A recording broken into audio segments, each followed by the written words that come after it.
Над Беларусью лётаюць вайсковыя самалёты. З Беларусі ўжо запускаліся ракеты па ўкраіне. Расійскія вайскоўцы на вуліцах, як жахлівая норма.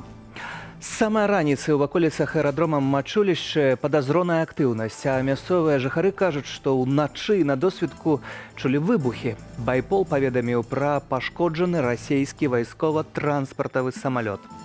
У што ўцягвае узурпатар Лукашенка мірную да гэтага часу Беларусь. І навошта ўжо заўтра МНС пачне вучыць беларусаў, як дзейнічаць пры паветранай трывозе. Хаця, чаму тут здзіўляцца, калі адбываецца нейкая ліхаманкавая пляска вакол скрынкі Пандоры? А можа, яна ўжо адчыненая? Пытанне ўжо вырашанае. А ў паветры не пах вясны, а вайны? Дзеля утрымання ўласнай улады ён гатовы, на жаль, на ўсё. Вітаю, гэта тыдзень Сергеем Падсасонным і сёння ў праграме. Год вайны, поўнамаштабнай і 9 гадоў нерэгулярнай вайны ва ўкраіне. Што казалі палітыкі на пачатку і што кажуць цяпер? Як змянілася стаўленне? Я возмущен настолько присутствием вот этого цинизма, когда говорят, что год незламности, рик незламности. Что это означает? То есть попытка нивелировать всю ту борьбу, начиная с 2013 года, Майдан, начало 2014 года. Вялікае інтэрв'ю ў фармаце «Харток» са Святланай Ціхановскай пра ўкраіну, супрацу дэмакратычных сілаў, уласную ролю, дасягненні і памылкі ў палове тэрміну пасля выбараў. Тое, што робіць Зейнон Пазняк, як вы тады ставіцеся? Да чаго менавіта? Тое, што ён быў ва ўкраіне, тое, што ён зараз актыўна гаворыць пра тое, што вы шкодзіце Беларусі. Ну, у яго такое разуменне, я нічога не магу з гэтым зрабіць. Ці параза Расеі ў вайне азначае шанец для беларусаў? Усё няпроста, але магчыма. План перамога перапісваецца пад новыя умовы. Мы дадаем іншыя спецыяльныя аперацыі, некаторыя мяняем, заменяем, некаторыя наогул убираем. Таму план патрабуе карэкціроўкі, мы гэтым цяпер і займаемся. Год забойстваў і вайсковых злачынстваў. Год нязломнасці ўкраінцаў і ганьбы Расеі. Вайны, цемрашальства і свабоды. На урачыстасцях у Кіеве гучыць боль і надзея. Вера ў перамогу.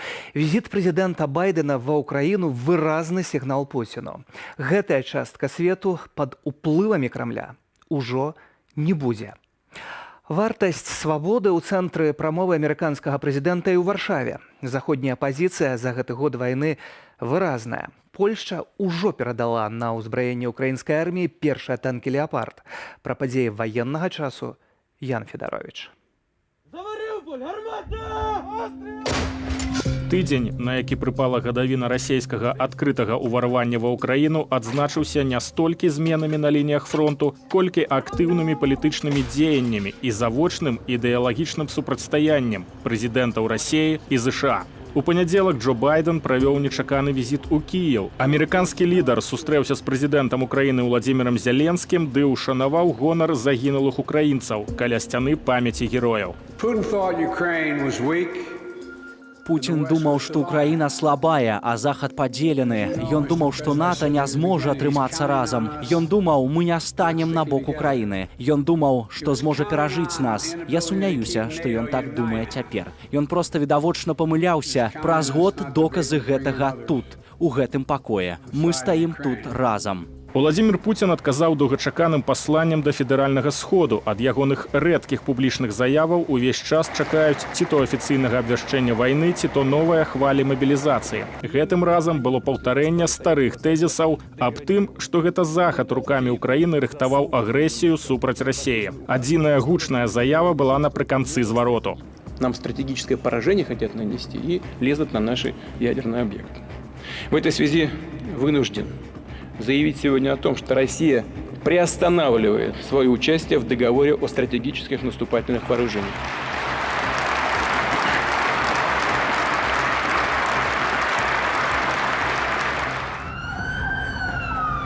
Падчас выступу Пуціна расейцы нанеслі ракетны удар па Херсоне, загінулі 5 асобаў, блізу 20 параненыя. Напярэдадні пуцінскага звароту меўся адбыцца пуск міжкантынентальнай балістычнай ракеты «Сармат», найноўшай расейскай распрацоўкі. Праз некалькі дзён Масква перадумала выпрабоўваць гіпергукавую ракету «Цыркон» на супольных вайсковых вучэннях з Кітаем і Паўднёва-Афрыканскай рэспублікай. Магчыма, каб яшчэ больш не пашкодзіць іміджу расійскай зброі. Джо Байден пасля Кіева прыбыў у Варшаву. Прэзідэнт ЗША сустрэўся з лідарамі краінаў Бухарэсцкай дзявяткі, прадстаўнікамі ўсходняга флангу НАТО. Ён пацвердзіў намер бараніць любога чальца альянсу ў выпадку агрэсіі з боку Расіі. А на мітынгу ў цэнтры Варшавы Байден назваў узмацненне НАТО адным з галоўных вынікаў расійскай агрэсіі, ды паабяцаў прыцягнуць да адказнасці вінаватых у ваенных злачынствах.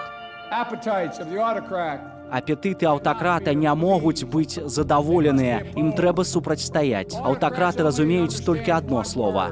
Не, не, не. Вы не забираце маёй краіны. Не, вы не забираце маёй свабоды. Не, вы не забираце маёй будучыні. Я толькі што прыехаў з Кіева і магу паведаміць. Кіеў стаіць моцны. Кіеў стаіць горды. Ён стаіць у поўны рост. І самае галоўнае – вольны. Амерыканскі лідар згадаў і важнасць змагання беларусаў супраць рэпрэсіўнага рэжыму. Такая згадка ў праграмнай прамове Джо Байдена азначае, што, незважаючы на прыярытэт, які надаецца перамозе ўкраіны, беларуская справа не адкінутая на маргінез. Пуцін адказаў кароткім выступам на буйным прапагандысцкім шоу, канцэрце ў Лужніках у падтрыманні вайны. Прямо сейчас идет бой на наших исторических рубежах за наших людей. Трижды ура! Ура! Ура! Ура! Они должны услышать наше приветствие. У гадавіну расійскага ўварвання Украіна атрымала ад Польшчы першыя танкі «Леапард-2». Усяго Варшава мае намер перадаць Кіеву 14 адзінак такой тэхнікі. Гэтыя палітычныя крокі не спынілі кровапралітных баёў. Найбольш горача ў ваколіцах Бахмуту. Расейцы, незважаючы на цяжкія страты, паволі набліжаюцца да акружэння гораду. Вастрыём наступу тут застаюцца атрады прыватнай вайсковай кампаніі «Вагнера». Яе кіраўнік Евгений Прыгожин адкрыта крытыкуе расійскі генералітэт, публікуючы фотаздымкі стосу телаў своих забитых зэкаў. Кто виноват в том, что они погибли? Виноваты те, кто должны были решить вопрос о снабжении нас достаточным количеством боеприпасов. Финальная подпись должна ставиться либо Герасимова, либо Шойгу. Ни один из них не хочет принимать решения. Пасля такой публічнай крытыкі Прыгожин заявіў, што амуніцыя Вагнерам пачала пастаўляцца ў здавальняючай колькасці. Іхны наступ на Бахмут аднавіўся. Ян Федарович, Белсат. Толькі я б нагадаў пра вельмі істотны момант. Вайна ва ўкраіне пачалася не год назад, а цягнецца ўжо 9 гадоў. Менавіта так Белсату кажуць украінскія салдаты і афіцэры, якія пайшлі на фронт значна раней. І яны першымі атрымалі раненне, страцілі сяброў, але змаглі утрымаць ад акупацыі многія украінскія гарады. На жаль, не ўсе. Ярослав Стешак.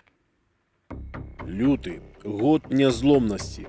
Так называется масштабная пресс-конференция Владимира Зеленскага, зарганізаваная кіраўніком ягонага офісу Андрэем Ермаком. Журналістаў сабралі 24 лютага ў адным з падземных памяшканняў Києва. Було би справедливо дуже вшанувати журналістів хвилиною мовчання, тих, хто є в нашій пам'яті. Я возмущен настолько с присутствием вот этого цинизма, когда говорят, что год незламности, рік незламности. Что это означает?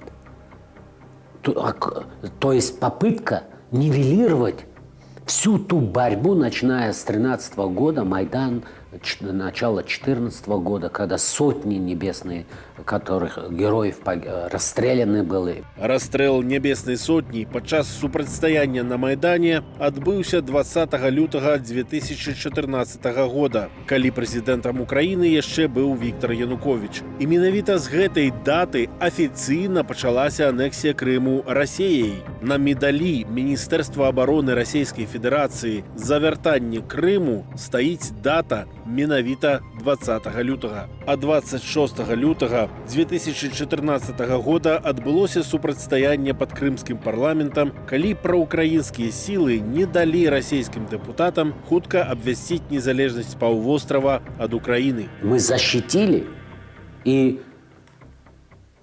сломали план Путина по мирному захвату Крыма. Они не смогли принять политических заявлений, они не смогли обеспечить политическую площадку присутствия России, и они поэтому на утро предприняли уже военные действия. Подавляющее большинство нашего народа всегда подразумевает тот факт, что Крым оккупирован. Словосочетание «год войне» оно неверно. Оно просто не соответствует действительности.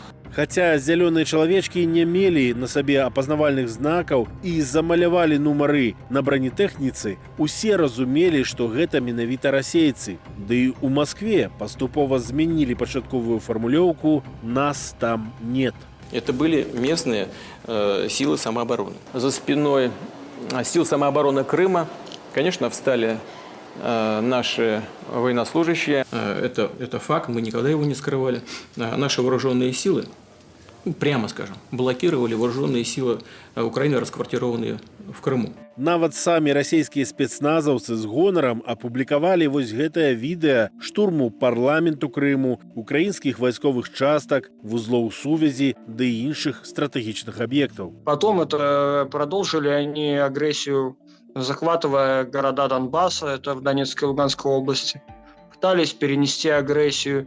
И далее это Харьковская область, юг Украины. Летась расейцаў спынілі ў прадмесцях Харкова. А ў 2014-м расійскія гібридныя сілы нават узнялі там свой трыкалор каля абласной адміністрацыі. Тады ў сутыкненнях загінулі не менш чым 2 асобы. Дзясяткі былі параненыя. За так званыя ДНР і ЛНР воевали і гібридныя расійскія сілы, і кадравыя вайскоўцы на казённых танках. Баявыя дзеянні часам высокай інтэнсіўнасці з палітычных прычынаў афіцыйны Кіеў называў антытэрарыстычнай аперацыяй. Было несколько необычно видеть мирную публику, гуляющую по улицам, в кафе, в ресторанах. Жизнь в большом городе, мегаполисе своим чередом шла, а за пару часов до этого раненые, эвакуация, минометный обстрел. По Киеву и тыловым городам никто ракеты не запускал. Поэтому люди в тылу где-то там, может быть, и расслабились. А то, что там погибают солдаты где-то на передовой, это же мысли, это же нас не касается, они, наверное, зарплату за это получают, все такое. Александр Маўчанаў, беларус з Барысава. Ваяваць за Украіну пайшоў добраахвотнікам, служыць у ЗСУ паводле кантракту з 2016 года. Летам 2018 атрымаў раненне ў галаву, цяпер адно вока не бачыць. Гэтай зімою беларускі баец атрымаў яшчэ адно раненне, аскепкавае з кантузіяй. Ледзь не страціў другое вока. Если раньше мы видим противника, нужно было звонить куда-то вверха, спрашивать, вот противник, он представляет нам угрозу, что делать? Там уточняют, а действительно ли он представляет угрозу или не очень. Абстрэлы гарадоў і вёсак з артылерыі, вымушаныя ўцёкі з роднага дому, смерць ці калецтва тысячаў украінцаў, катаванні палонных – усё гэта было ў Донецкай і Луганскай вобласцях. Вайна ішла 8 гадоў, але грамадства імкнулася пра яе забыцца. Ідучы на выбары, Владзімір Зеленскі прапанаваў проста перастаць страляць. А за 1,5 года да адкрытай вайны ён усё яшчэ спадзяваўся залагодзіць канфлікт, паглядзеўшы ў пуцінскія вочы. Год таму украінскае грамадства не хацела ці не магло верыць у пагрозу паўнамаштабнага адкрытага ўварвання Расіі з усіх кірункаў. Гэтае апытанне, зробленае ў Кіеве за некалькі дзён да прылёту расійскіх ракетаў. У Путина есть свои принципы. У него есть «Северный поток-2».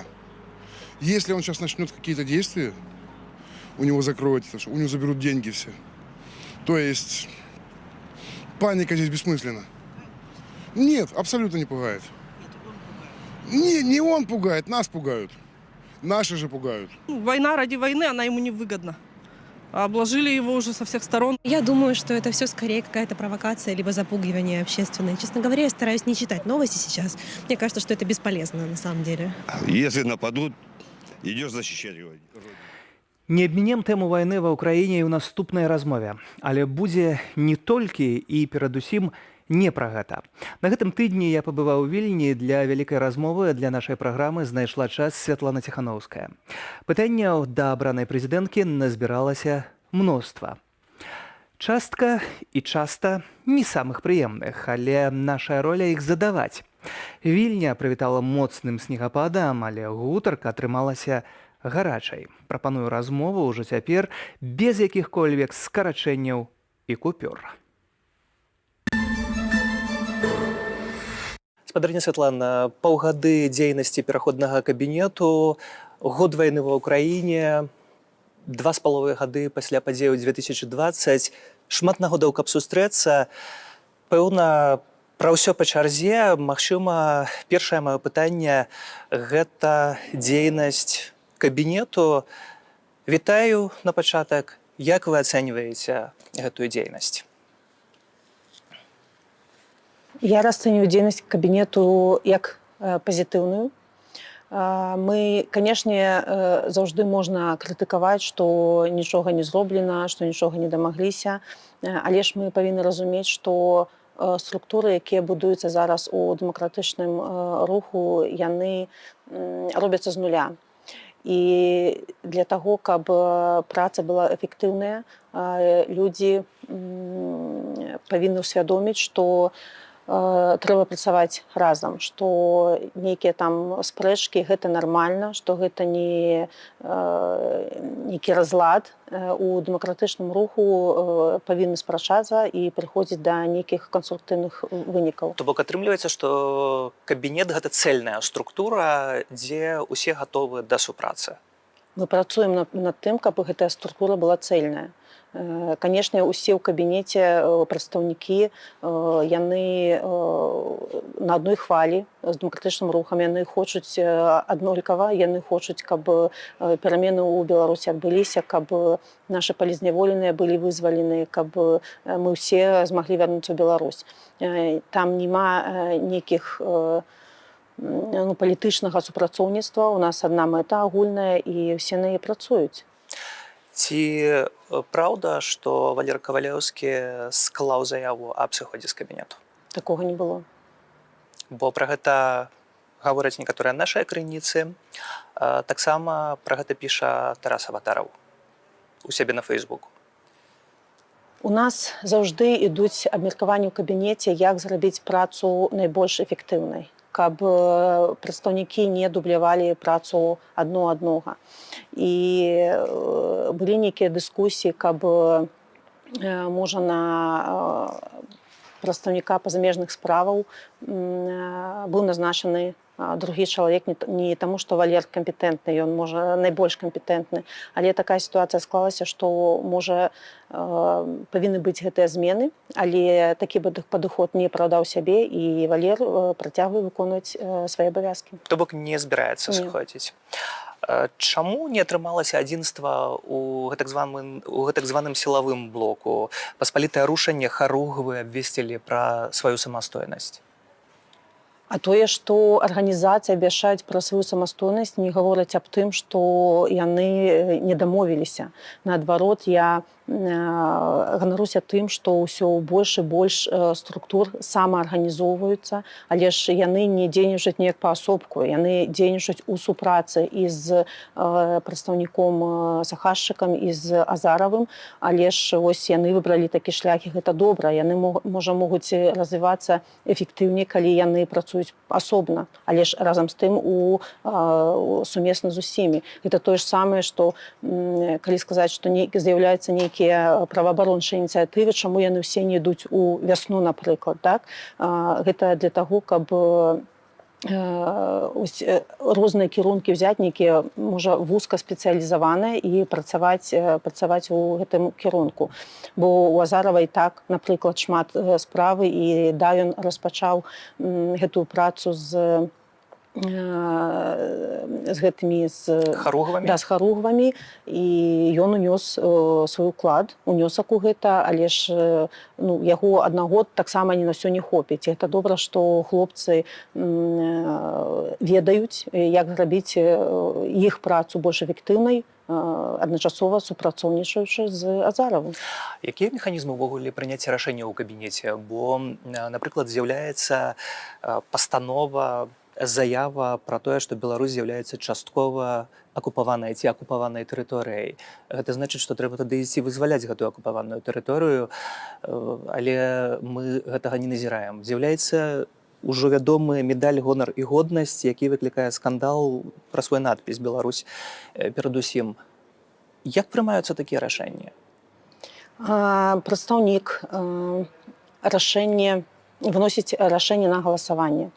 Усе прадстаўнікі знаёмяцца з гэтым праектам, рашэнне абмяркоўваецца ў кабінеце, калі ёсць кансэнсус, галасуецца. Калі ёсць кансэнсус, то рашэнне прымаецца. Напрыклад, па медалях. Гэта быў запыт ад людзей. Гэта не тое, што мы самі сабе, ці Алена Кошык нешта сабе, Алена Кошык прыдумала, і мы вырашылі так зрабіць. Перад тым, як гэта праект рашэння быў перададзены ў кабінет, працавала і геральдычная камісія, працавалі прадстаўнікі структуры, якія маюць дачыненне да такіх прапановаў, і толькі тады, калі там было ўсё ўзгоднена, у арганізацыях было вынесена рашэнне, што так гэта патрэбна. Гэта быў запыт. Напрыклад, Ян Рудзік, вядомы рэдактар «Нехты», і таксама цяпер сябра ўжо адноўленай каардынацыйнай рады, ці рады, якая аднаўляецца, ў інтэрв'ю нашай праграме на мінулым тыдні кажа, у кабінеце робяць тое, што яму галаву стрэліла.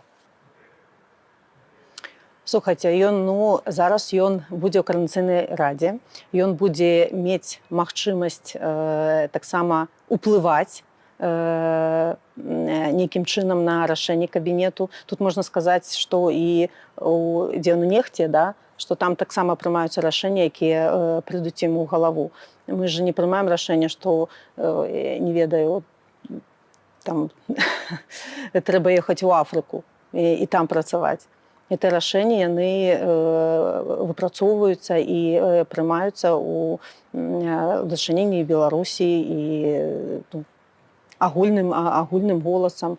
Калі ў нас будзе ўжо супраца наладжаная з каардынацыйнай радай, зараз ідзе праца над узгадненнем рэгламенту, тады ў Яна будзе магчымасць размаўляць з кабінетам і выпрацоўваць нейкія ідэі па стратэгічным напрамках, і тады паглядзім. Калі вы загаварылі пра каардынацыйную раду, з якой ідзе супраца, то у мяне ўзнікае пытанне, якой павінна быць гэта каардынацыйная рада? Як вы яе бачыце? Бо той жа Рудзік і Арцём Брухан у гэтай жа праграме кажуць, што нават не ведаюць, як туды іх абралі. Так гэта пытанне да каардынацыйнай рады, а не да мяне. Гэта Координацыйная рада арганізоўвалася як самастойная структура, яны кіраўніцтва, якое было на той момант, і яны вырашалі, якім чынам далучаюцца чальцы, што гэта прадстаўнікі арганізацыі, якія самі захацелі ўдзельнічаць у працы Координацыйнай рады ці самавылучэнцы, і гэта явна не пытанне да кабінету. Але ўжо паўгода мінае, як мы пачулі, што Координацыйная рада будзе рэфармаваная, яны ўвесь час вядуць дыскусію пра тое, як гэтая рада павінна працаваць. Займаюцца, па сутнасці, унутранымі нейкімі разборкамі рэгламенту і гэтак далей. Ці гэта не дзіўна ўвогуле, што праца не пачатая, а ўвесь час вядуцца нейкія дыскусіі? Ну, для того, каб пачалася эфектыўная праца, трэба дамовіцца, перш за ўсё, як гэта праца будзе весцісь, бо калі яна будзе працаваць, як каму ў галаву прыйдзе, то, канешне, тут аб супольнай працы і не можа ісці размовы. Я думаю, што гэта нармальна, бо зноў мы павінны разумець, што ўсе гэтыя структуры, яны робяцца з нуля. І яўна там прыйшлі людзі, якія, напрыклад, ніколі не былі ў палітыцы, якія не жылі пры дэмакратыі. І розныя людзі там, і яны павінны дамовіцца аб вельмі шмат якіх пытаннях. А ці павінна туды ўваходзіць сябры кабінету, НАУ альбо офісу вашага? Ну, там ужо ёсць людзі ад офісу, напрыклад, Александр Добравольскі, ён з самага пачатку быў сябром Координацыйнай рады, і няма ніякіх там ёсць, але ці падставаў. павінны быць? Я думаю, што так, бо ў дэмакратычных краінах амаль паўсюль могуць удзельнічаць і ў прадстаўнічым органе, і ў выканаўчым органе. І я думаю, што я ведаю, што гэтае пытанне зараз абмяркоўваецца, гэта будзе прапісана ў рэгламенце, але я мяркую, што, канешне, можа. Мы не можам адлучаць чалавека там ад Координацыйнай рады, бо ён займае некую пасаду ў другой структуры. З іншага боку, нам у рукі трапіў дакумент, праект рэгламенту Координацыйнай рады, гэта ўнутраны дакумент, паводле якога рада мае ад кабінету, дзе вы з'яўляецесь кіраўніцай, патрабаваць справаздачы, фарматаваць міжнародную павестку, абіраць чальцоў кабінету. Нават ці гэта не спроба перахапіць ініцыятыву, ці нават нейкая спроба захапіць уладу? Слухайте, у нас да нашых структур мы павінны дабавляць гэтае слова «прота», бо мы не знаходзімся, на жаль, у дзяржаве. І нашы структуры могуць працаваць толькі ў нейкім рэжыме супрацоўніцтва. І, канешне, павінны быць нейкія, як гэта па-беларуску, процівавесы, супрацьвагі, але ж ніхто не можа заставіць людзей выконваць тое, што сказалі ім іншыя людзі. Тут толькі аб супрацоўніцтве. Мы павінны разумець, што у нас агульная мэта, і зараз не той час, калі нам трэба спрачацца. Координацыйная рада, чальцы Координацыйнай рады павінны працаваць па стратэгічных пытаннях, дзе павінны быць кансэнсус. Як прыклад, я магу правесці там працу над канстытуцыйнай рэформай, ці як будзе перахоп улады, як гэта бачыць грамадзянскае супольніцтва, і тады ўжо абмяркоўваем далей і прыходзім да нейкіх рашэнняў. А калі Координацыйная рада аб'явіць імпічмент міністру нейкаму з кабінету альбо вам? У тэорыі Координацыйная рада можа рабіць, што хоча.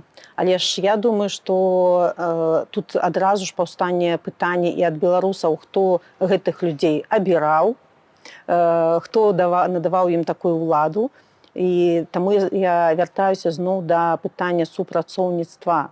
І мы ж разумеем, што людзі ў дэмакратычным руху не таму, што ім нехта плаціць ці абавязвае там быць.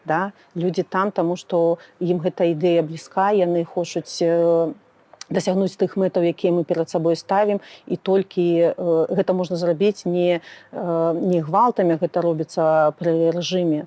У нас няма нейкіх там правілаў у нармальнай дэмакратычнай краіне, бо там няма вось гэтых рычагоў уціску. Спадарня Святлана, вы сказалі пра тое, што хто гэтых людзей абіраў.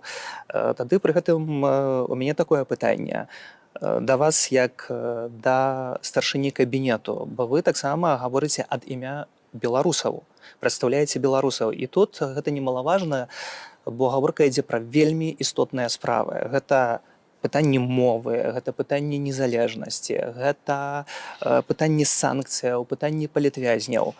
Вы адчуваеце, што можаце браць на сябе такую адказнасць, гаварыць ад імя ўсіх беларусаў? Калі я сказала, хто гэтых людзей выбіраў, я кажу, што могуць паўстаць такія пытанні, калі будуць нейкія непераадольныя перашкоды. І я ніколі не гналася за нейкімі тытуламі, ці што я магу вырашаць лёс Беларусі, ці там, не ведаю, лёс дэмакратычных структур у Беларусі. Я раблю тое, што магу. Я ведаю, што беларусы ў 2020 годзе прагаласавалі супраць Лукашэнкі.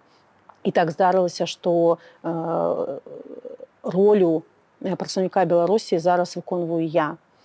І гэта не пра тое, што я павінна ўсё вырашаць. Вы ведаеце, што адзін чалавек не можа рабіць усё. Але калі робіць, то і адказвае? Калі робіць, то і адказвае, канешне. І вось гэтую адказнасць я і несу, я ад яе не адмаўляюся.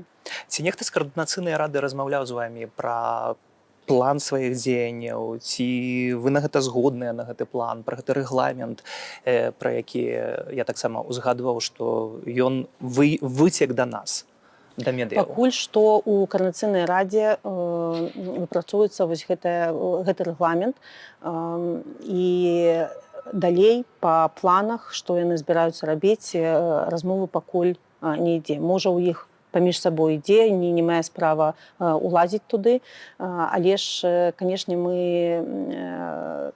у маім уяўленні каардынацыйная рада гэта павінна быць не толькі дыскусійная пляцоўка, дзе людзі спрачаюцца, а павінен быць нейкі прадукт дзейнасці. Я ведаю, што там ужо арганізоўваюцца нейкія фракцыі па напрамках. І гэта добра, калі там фракцыя па палізнявольных, напрыклад, яна будзе супрацоўнічаць у сваёй дзейнасці з праваабарончымі арганізацыямі, з усімі лабістамі справы палітвязняў. Так гэта добра. Добра, шмат фракцыяў, кабінет, рада, НАУ, вельмі шмат пасадаў, шмат розных органаў. А ці дастаткова дзейнасці?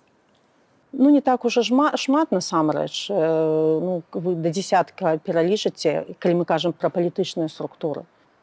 І роля палітычных структур, яна ж адрозніваецца, напрыклад, ад ролі арганізацый грамадзянскай супольнасці.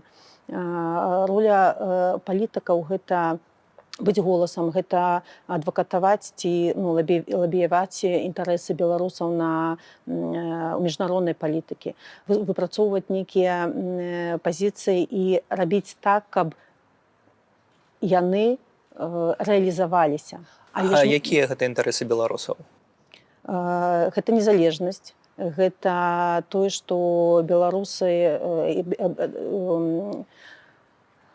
дачыненне беларусаў да вайны ці не дачыненне, якая геапалітычны выбар беларусаў, напрыклад, пасля вайны асабліва паўстала гэтае пытанне. Гэта тое, што цікавіць беларусаў, як яны хочуць, каб Беларусь рухалася, у які бок. А санкцыі гэта ў інтарэсах беларусаў?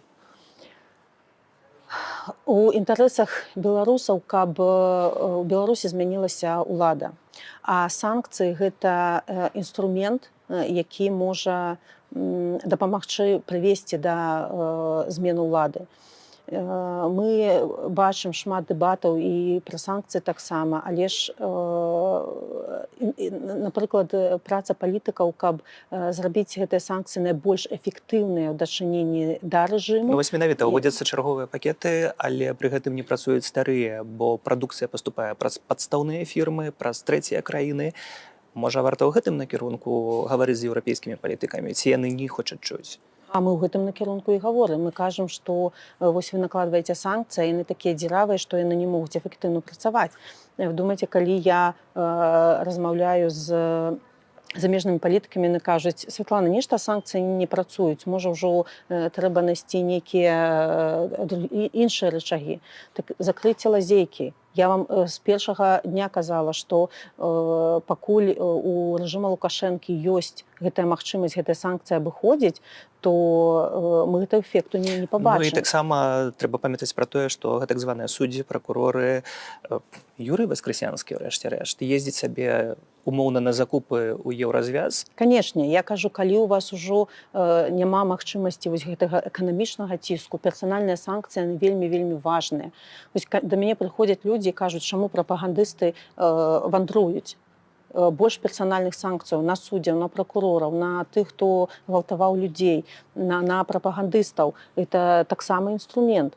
І мы рухаемся ў гэтым напрамку. Я хочу сказаць, што праца па лабіяванню санкцыяў, яна вельмі цяжкая, бо мы разумеем, якія лабісты, як шмат грошай укладваецца і Расія, з другого боку, ім нашмат лягчэй, чым нам. Але ж мы не можам остановиться, і все, склалі рукі, не можам больш чаго зрабіць. Вы можаце. Спадарня Святлана, стварэнне структур пачалося праз 2 гады, па сутнасці, пра кабінет. Я кажу, таксама заява пра тое, што будзе рэфармаваная каардынацыйная рада. На канферэнцыі Новай Беларусі, дзе я вёў гэтую канферэнцыю тут, у Вільні, гэта было такое разуменне, што мы тут надоўга і нешта трэба рабіць? Ведаеце, я тут магу адкрыта казаць, што, можа, гэта была мая персанальная памылка, бо з самага пачатку мне казалі, што трэба структуры ствараць, што трэба пасады расшырацца, але ж я была супраць гэтага, бо вельмі глыбока ў мяне была вера, што яно вось-вось усё скончыцца. Калі ты пачынаеш будаваць вось гэтыя структуры, то гэта ўжо надоўга. Тут я ўсю крытыку магу прыняць на сябе. Але ж ідзе час, і мы разумеем, што няма ў нас таго ўплыву на падзею Беларусі, як нам хацелася б, што грамадзяне, нягледзячы на тое, што іх адносіны да рэжыму не змяніліся, людзі таксама хочуць пераменаў, але ж мы разумеем, што жывем зараз у рэпрэсіях і тыраніі. І быў запыт на аб'яднанне, бо ўсіх перад вачыма стаяла гэтая... Але атрымалася гэтае аб'яднанне? Бо мы бачым масу крытыкі таксама персанальна ў ваш бок. А яна будзе заўжды, гэта нармальна. Гэта нармальна, што людзі крытыкуюць. Это было вельмі дрэнна бачыць, што ўсе прэзяць працу, і калі няма вынікаў, якія мы перад сабой паставілі. Усе разумеюць асяроддзе, у якім мы жывем і працуем, што вельмі шмат пытанняў трэба вырашаць, вельмі шмат перашкод на нашым пуці, але ж тое, што мы паміж сабой не перасварыліся, што не пайшлі кожны ў свой бок, а спрабуем працаваць разам. Ну не перасварыліся, хіба ўсё ж такі нельга так сказаць, бо ёсць пэўныя канфлікты. Тая ж Вераніка Цэпкала з'ехала з той самай канферэнцыі абражаная. Ну, абражаная ж не мной, не дэмакратычнымі сіламі. Ну, гэта гаворыць пра тое, што канфлікт усё ж такі застаецца.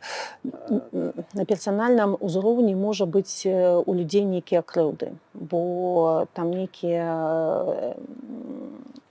міскамунікацыя прайшла, да ўсё, што вы мне яшчэ і пазняка прывялі як прыклад. Але ж я ведаю, што тая ж Вераніка, у якой ёсць нейкія крыўды можа да мяне персанальна, можа да офіса, ці, я не ведаю, да каардынацыйнай рады, яна ўсё ж лабіюе інтарэсы Беларусі, вольнай Беларусі, і інтарэсы дэмакратычнай Беларусі. А тое, што робіць Зенон Пазняк, як вы да гэтага ставіцеся? Да чаго менавіта? тое, што ён быў ва ўкраіне, тое, што ён зараз актыўна гаворыць пра тое, што вы шкодзіце Беларусі? Ну, у яго такое разуменне, я нічога не магу з гэтым зрабіць. І добра, што ён быў ва ўкраіне, ён падтрымаў, спадзяюся, маральны дух нашых ваяроў, і гэта добра. Яго персанальнае стаўленне да мяне, ну, мяне гэта не так шмат крыўдзіць, бо падставаў так казаць у яго няма, але ж, ну, я спадзяюся, што калі-небудзь мы знойдзем шлях паразумення нейкія. На гэтым тыдні Джо Байден наведаў Кіеў вельмі важны жэст. Зянон Пазняк таксама, а Святлана Ціханаўская? Святлана Ціханаўская не наведала. Наведае? Калі украінскі бок будзе да гэтага гатовы, канешне. Украінскі бок у асобе дарадцы офісу прэзідэнта Зеленскага Міхайла Падаляка кажа адкрыта, што ад сустрэчы з вамі няма карысці. Ці гэта не павінна непакоіць?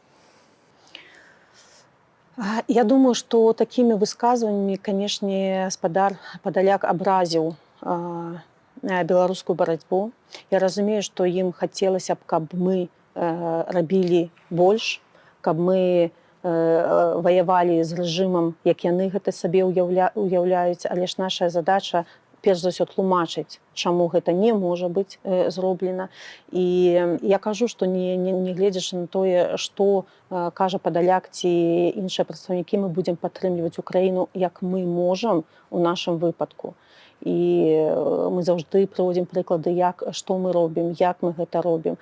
Мы не можам даць зброю Украіне, у нас няма такіх магчымасцей, але ж мы можам праяўляць салідарнасць. Я заўжды лабіюю украінскія інтарэсы на міжнароднай арэне, кажу, дайце Украіне ўсю магчымую зброю, закрыць паветраную прастору, бо ад перамогі Украіны залежыць не толькі іх незалежнасць, не толькі там беларускае пытанне, але і пытанне ўсёй Европы. Уласна, год вайны ва ўкраіне вы нарэшце пачалі казаць, што Расія гэта агрэсар, гучыць гэта вельмі выразна, гаворыцца пра тое у Мюнхене, што Беларусь павінна ў будучыні выйсці са структураў з Расіяй. Чаму толькі цяпер пачалі пра гэта казаць? Вы ведаеце, я таксама могла сказаць, што гэта мая была памылка, але я так не лічу, бо ў 2020 годзе была іншая сітуацыя. У нас не стаяла перад намі геапалітычнага выбару. Мы разумелі, што барацьба наша ўнутраная, і нам не патрэбны быў яшчэ адзін вораг на той момант. Але ж пасля пачатку вайны усім стала зразумела, што нам з Расіяй не па дарозе. Не па дарозе, што у нас і людзі адрозніваюцца, што 86% беларусаў супраць вайны, што усякая супраца з гэтай сённяшняй Расіяй, гэта пагроза незалежнасці Беларусі.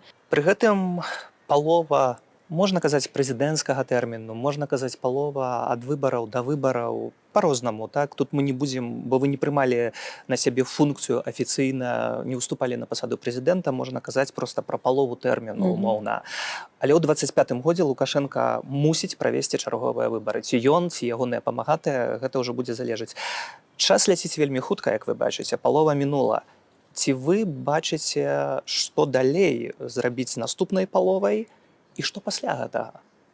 Ну, 2,5 гады гэта вялікі тэрмін. Я разумею, што ён вельмі хутка можа пранесціся, але ж сітуацыя можа змяніцца ў любы момант. І, канешне, мы разумеем, што 25-й год будзе шмат дыскусій, што цяпер, хто там, ці можа быць увогуле нейкі электаральны працэс у Беларусі, бо ў 20-м годзе яны былі не сумленныя.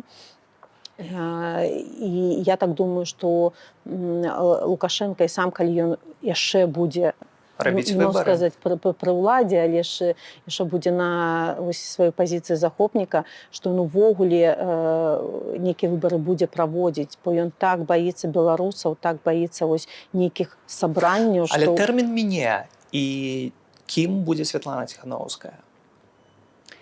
Паглядзім бліжэй, бо зараз вельмі рана аб гэтым казаць.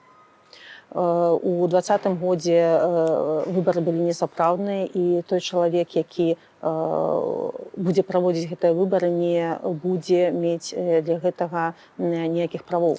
Спадарня Святлана, ці увогуле для ўсіх, хто пачынае канфлікт унутры дэмакратычнай супольнасці, не павінна быць галоўным пытаннем палітвязні? Бо колькасць іх увесь час павялічваецца. І сёння, можна казаць адкрыта, механізмаў для іх вызвалення проста не існуе. Ці я памыляюся? Не, я лічу, што комплекс мер, які можа прывесці да вызвалення палітвязняў, яны ёсць. Перш за ўсё, гэта санкцыйны ціск. Я тут не адмаўляюся ад гэтага. Гэта палітычная прастора, якую мы ўсё больш і больш забіраем да сябе і забіраем у Лукашэнкі на міжнароднай арэне, непрызнанне беларусамі Лукашэнкі, падтрымка грамадзянскага супольніцтва, узмацненне нашай нацыянальнай ідэнтычнасці. Яны, калі у нас будзе захоўвацца гэтая энергетыка, калі мы не складзем рукі, не скажам, все, мы зрабілі ўсё, што маглі, і не зыдзем з гэтага палітычнага поля, то усяго можна дасягнуць. А гэта цікава сёння беларусам у Беларусі? Ці не ўзнікае у вас уяўленне, што дэмакратычная супольнасць, вы адарваліся ад беларусаў у Беларусі? То есть ваше пытанне мяркуецца на тым, што дэмакратычная супольнасць толькі ў выгнанні? Пад вашым кіраўніцтвам. Дэмакратычная супольнасць – гэта ўсе грамадзяне, якія хочуць для Беларусі дэмакратычнай будучыні. І большая частка з іх яна ў Беларусі. Тое, што і гэта адорванасць ад праблем Беларусі, яна некая для мяне непаразумелая. То бок яны хочуць таго, чаго хочаце вы?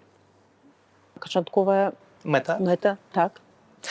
Абраная прэзідэнтка, лідарка дэмакратычнай Беларусі, проста палітык. Кім вы пачуваецеся?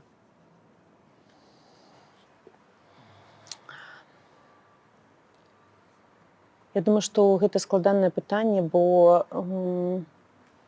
для мяне вось гэтыя назвы, якія да мяне, якімі карыстаюцца ў дачыненні да мяне, для мяне не маюць ніякай ролі. І калі мы ўвялі гэты тэрмін прэзідэнт-элект, гэта было больш, каб тлумачыць нашым замежным партнёрам, што гэта значыць, што гэта чалавек, які быў абраны, але ж не уступіў пасаду. Як мы у Мюнхене сустракаліся з прэзідэнт-элект Павел Чэшскі, так, жартавалі, што тут два прэзідэнт-элект сустрэліся. Ён хутка будзе прэзідэнтам, але ж вось гэта тэрмін. То бок прэзідэнт-элект. Калі мяне называюць лідарам дэмакратычнага руху, гэта таксама адпавядае рэчаіснасці, бо на дадзены момант я з'яўляюся тварам, лідарам дэмакратычнага руху на міжнароднай арэне і ў Беларусі. Мяне так прымаюць. Калі называюць, напрыклад, лідарам апазіцыі, з гэтым я спрачаюся, бо я тлумачу, што у Беларусі няма апазіцыі. Апазіцыя гэта зараз Лукашенко, а мы народ Беларусі, які хоча сумленных выбараў і добрай будучыні для Беларусі. Тут адчуваеш сябе, перш за ўсё, адной з тых, хто працягвае гэту барацьбу. Незалежна ад таго, як цябе называюць, нехта называе і агентам ФСБ мяне называюць, так? То есть ты робіш гэту працу, тут ты можаш рабіць, тут не можаш, і ты робіш там, дзе у цябе ёсць ужо нейкія рычагі ўплыву, дзе ёсць кампетэнцыя, тут можна паспрачацца, канешне, таксама, але ж я не прэтэндую, каб мяне называлі толькі так. Я павінна быць чалавекам, перш за ўсё. Чалавек, перш за ўсё, Святлана Ціхановская. Дзякуй за гэтую размову з Вільні. На гэтым тыдні напярэдадні намеснік кіраўніка аб'яднанага пераходнага кабінету і па сумяшчальніцтве сябра каардынацыйнай рады Павел Латушка абвесціў пра свой сыход з, так бы мовіць, протапарламенту. Менавіта такую ролю ў дэмакратычных сілах мае граць каардынацыйная рада. Мы папрасілі яго коратка падсумаваць сваю пазіцыю.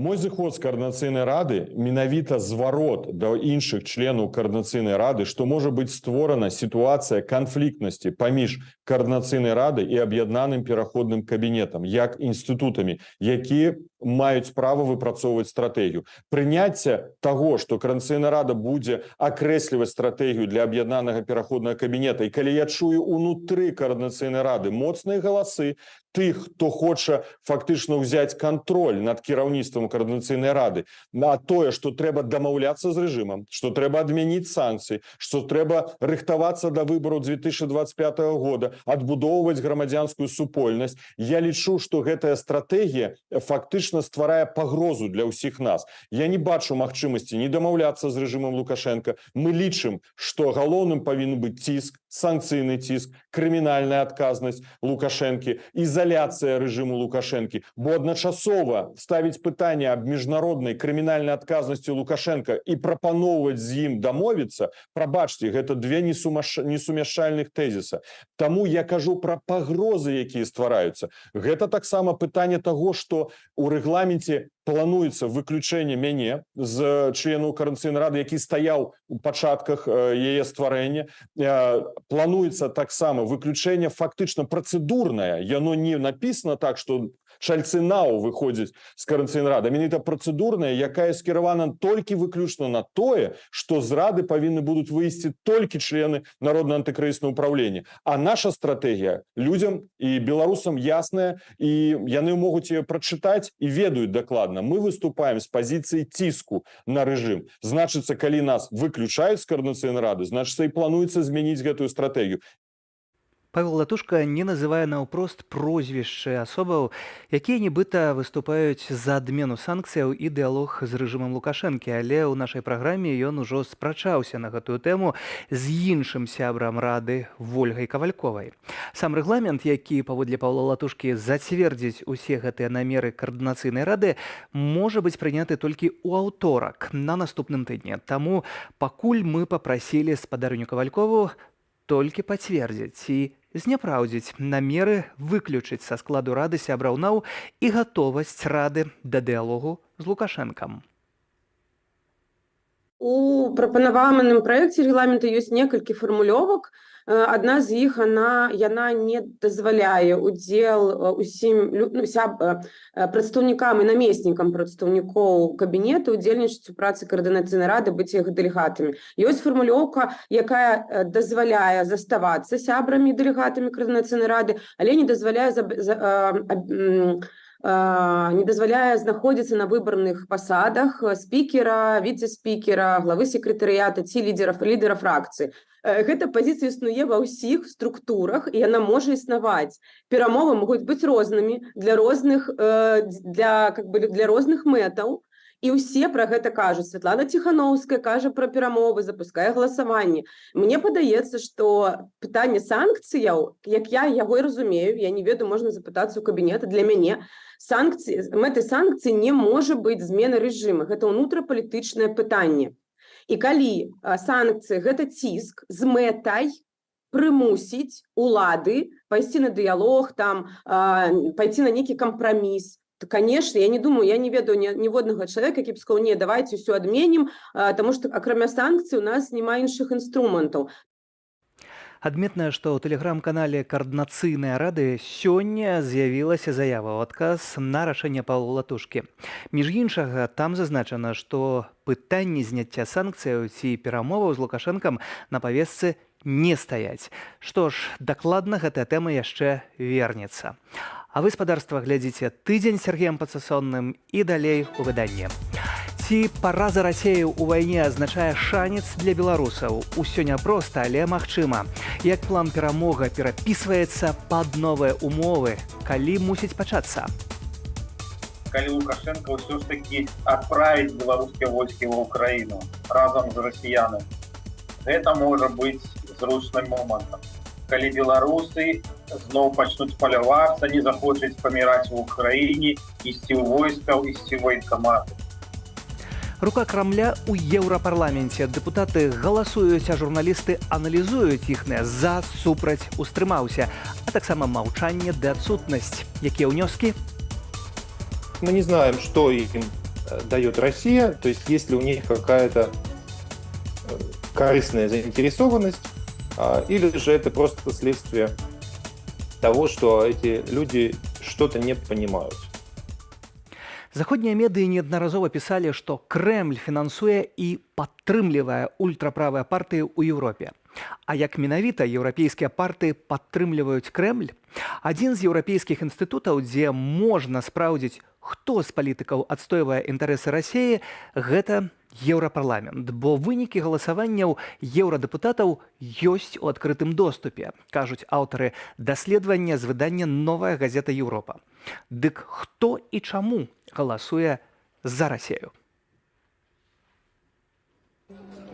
З пачатку працы ў 2019 годзе цяперашні склад Еўрапарламенту прыняў 22 рэзалюцыі, якія так ці інакш датычылі Расіі, падлічылі аўтары даследавання выдання «Новая газета Еўропа». Гэта сярод іншага рэакцыі на атручванне Алексея Навальнага і на ваеннае злачынства ПВК Вагнера, асуджэнне агрэсіі ва ўкраіне і прызнанне Расіі краінай-спонсарам тэрарызму. Прымаліся гэтыя рэзалюцыі большасцю, але практычна заўсёды былі і галасы супраць, у сярэднім 6%. Як і ў папярэдніх скліканнях Еўрапарламенту, супраць антырасійскіх рэзалюцыяў часцей выступаюць папулісцкія і радыкальныя еўрапейскія партыі. Прычым як з правага, гэтак і з левага боку. Так, кнопку «Супраць», калі ідзецца пра асуджэнне Расіі, націскаюць прадстаўнікі камуністычных партыяў Партугаліі і Грэцыі, але іх усяго па 2 асобы ў Еўрапарламенце. Большую вагу маюць іхныя ідэйныя праціўнікі, нацыяналісты з французскай партыі «Нацыянальнае аб'яднанне» з 19 дэпутатамі, а таксама з не менш ультраправай альтэрнатывы для Нямецчыны з 9 дэпутатамі. Звычайна дэпутаты адной палітычнай групоўкі трымаюцца партыйнай дысцыпліны, кажа адзін з аўтараў даследавання, журналіст Андрей Заякін.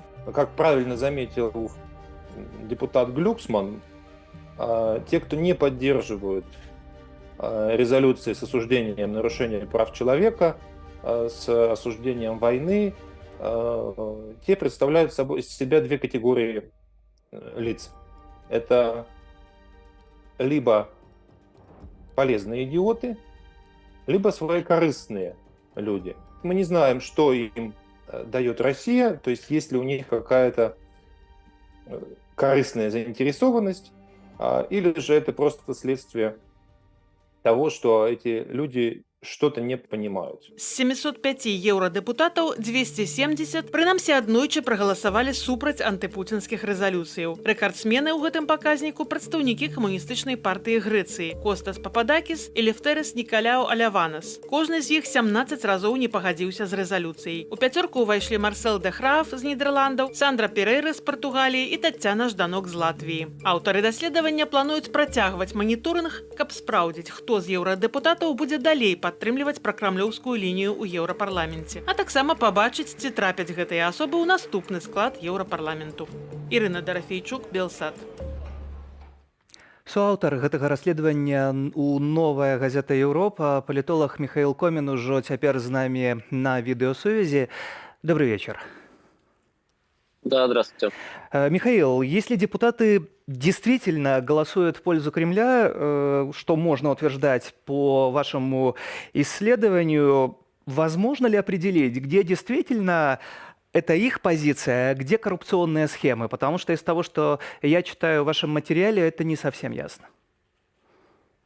Ну, это тяжело утверждать, но мы для этого и затеяли делать такой мониторинг. Он будет регулярно, то есть мы будем смотреть дальше, каким образом депутаты голосуют по другим резолюциям, которые приносятся в связи с Россией и Украиной. И мы считаем, что если единично действительно депутат может как-то идеологически его позиция совпадать с тем, что вынесен вопрос на резолюцию, да, он будет голосовать против, например, условно, значит, признания России страной-спонсором терроризма, потому что он вообще считает, что никого нельзя признавать страной-спонсором терроризма, а это влечет какие-то особые последствия для людей и граждан этих стран, например, да, им там не открывают банковские счета, еще что-то. Вот, если отрешиться от таких единичных вещей, посмотреть на большом массиве данных, но вот так как мы посмотрели на 20 резолюциях или даже больше, то мы с большей уверенностью сможем утверждать, что кто-то голосует так не из своих идеологических позиций, а действительно исходя из того, что он как-то дополнительно был заинтересован.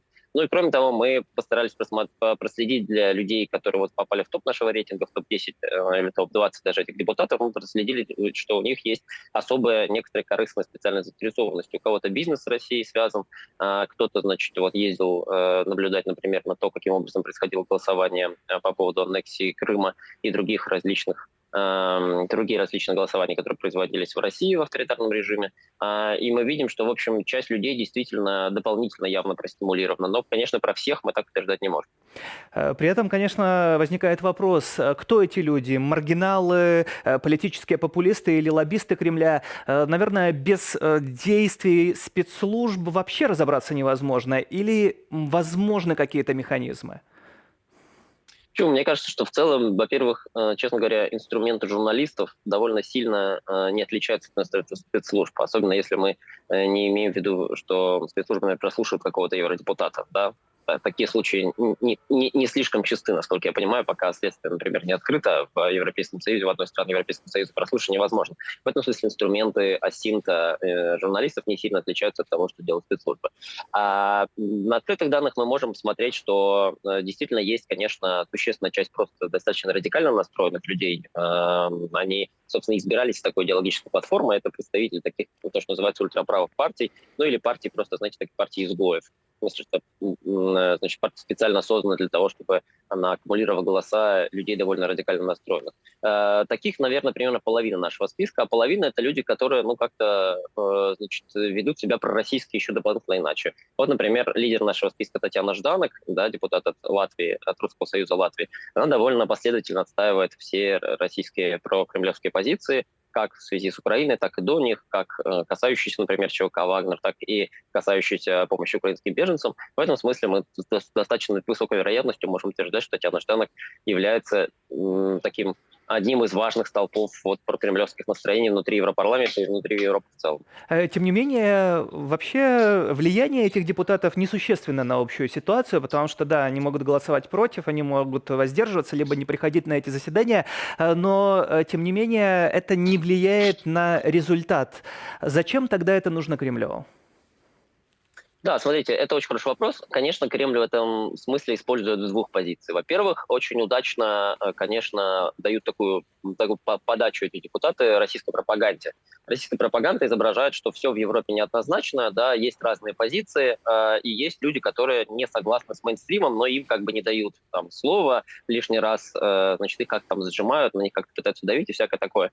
Вот, например, один из депутатов, который попал в наш рейтинг, Милан Угрик, депутат из Словакии, вот его очень часто зовут в российские пропагандистские программы, его там цитируют, его выступление в Европарламенте 2 марта, в день, когда 1 марта, когда принималась вот первая резолюция с осуждением российского вторжения в Украину, она очень сильно разошлась по главным российским пропагандистским каналам, там первый, второй, в общем, по всем. И это один из способов использовать вот такого рода депутатов в качестве инструмента или такой части российской пропаганды. Второй способ — это, конечно, значит, различным образом воздействовать на, ну, создавать ощущение внутри самого Европарламента, внутри самих, значит, разных европейских структур, европейских партий, которые различаются между собой, у них разные идеологические позиции, что есть какие-то другие возможности, другие способы не всегда, соответственно, придерживаться линии, которые предлагаются Еврокомиссией. Они, соответственно, таким образом подтачивают европейский консенсус и стремятся его, ну, так или иначе разрушить, подавить. Мы, собственно, видели это по нескольким резолюциям до вторжения. Если посмотреть на то, каким образом депутаты голосовали до 24 февраля, то можно увидеть, что, например, достаточно, мне кажется, однозначной резолюции, которая осуждает преступление ЧВК «Вагнер» еще, вот это было до 24 февраля, значит, которые были совершены на Донбассе и, например, в Сирии, да, существенная часть депутатов воздержалась, и воздержалась в том числе вследствие как бы такого активного обсуждения дебатов внутри самого Европарламента с позиции, солидаризирующей с позиции вот таких прокремлевских депутатов. При этом Кремль на это все выделяет сотни миллионов долларов. Почему нарративы пропаганды, которые однозначно костные для европейцев, когда я слушаю речи Путина, например, или смотрю программы российской пропаганды, ну, это не совсем... Это иногда даже смешно. Люди верят. Тогда почему российский зритель верит в это? Он так наивен или в чем же дело? Почему он готов слушать этих еврочиновников? Ну, смотрите, в этом смысле российскому зрителю, если мы говорим про российского зрителя, да, человек, который живет в России, показывают, что в Европе есть люди, которые солидарны позиции Кремля. Это важно просто демонстрация. Они выдергивают одного человека и показывают таким образом. Ну, там, или не одного, а несколько. Но важно, что в данном случае российская пропаганда воздействует еще на, собственно, российскую диаспору, которая в Европе проживает. Вот, например, как Татьяна Жданок оказалась избрана в Европарламент уже несколько созывов. И за нее голосует русскоязычное население Латвии, да, и избирает ее тем самым в Европарламент. Она не в состоянии избраться, например, в латвийский Сейм, потому что это запрещено. А вот в Европарламент ничего не мешает это сделать. Тем самым она как бы продвигает российские нарративы именно там. Вот вы вспомнили о диаспоре. Сегодняшний протест в Берлине против поставок оружия в Украине, говорят о нескольких тысячах человек. Там обошлось все это скандалом также. То, что сбросили украинский флаг с танка, который стоит возле российского посольства. Это все звено одной и той же цепи? Да, я в целом, вот смотрите, у нас идея какая, что мы хотим показать, что влияние Кремля внутри Европы, оно достаточно сильно разветвлено. Вот часть из этого влияния – это, конечно, российские ресурсы пропаганды, которые уже запрещены в достаточно большом количестве стран все-таки, и пора запретить там, где их еще не запретили. А второй столб влияния – это вот такие европейские политики разного расклада. Вот в Европарламенте мы можем просто публично наблюдать, что они занимаются отстаиванием прокремлевских позиций. Да? В других институциях нам сложнее это увидеть, потому что там нет вот этого маркера, который бы нам показало именно голосование. Третий, соответственно, да, такой столб – это, конечно, разные представители российской диаспоры, которые так или иначе ангажированы с Россией или, может быть, дополнительно финансово и простимулированы. Мы знаем, что такие расследования существуют. Да?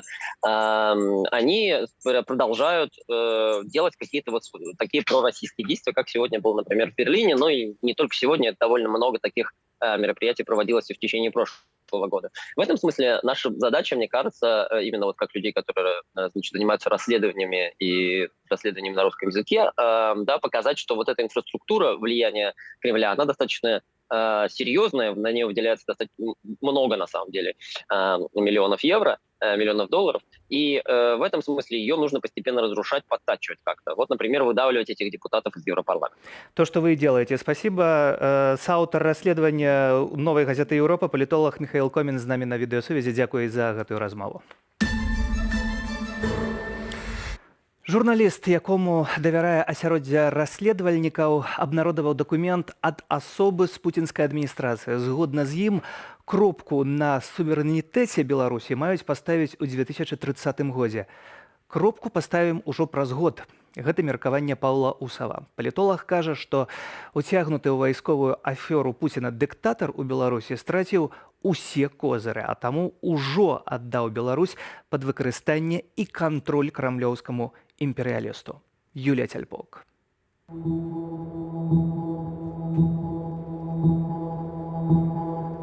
Вакол лес, побач чыгуначныя шляхі і складскія амбары. Гэтак адзін з украінскіх ваеннапалонных апісаў месца ў Беларусі, дзе яго і іншых ваеннапалонных трымалі год таму перад транспартаваннем у Расею.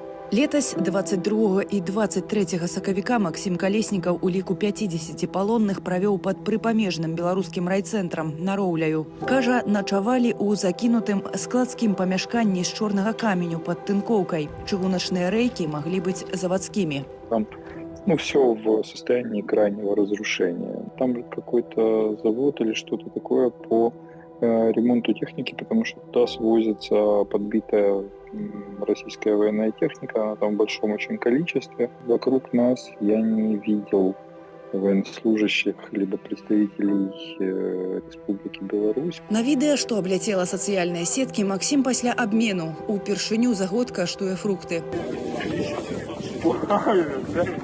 Што расійцы трымаюць палонных у Беларусі, паведамлялі і афіцыйныя асобы са збройных сілаў Украіны. Адное з магчымых месцаў утрымання адразу пры мяжы на абшары былой вёскі Цешкаў Нараўлянскага раёну на Гомельшчыне. Падазрае заснавальнік Белага легіёну Сергей Бульба. Дронам туды не дабрацца, а на спадарожнікавым здымку відаць новабудоўлі, колішні санаторый, КПП і павысяканы лес. Якраз спрабавалі разабрацца. Ёсць, напрыклад, тут у Нараўлянскім раёне цэлы рэгіён, які проста закрыты для наведвання беларусаў увогуле.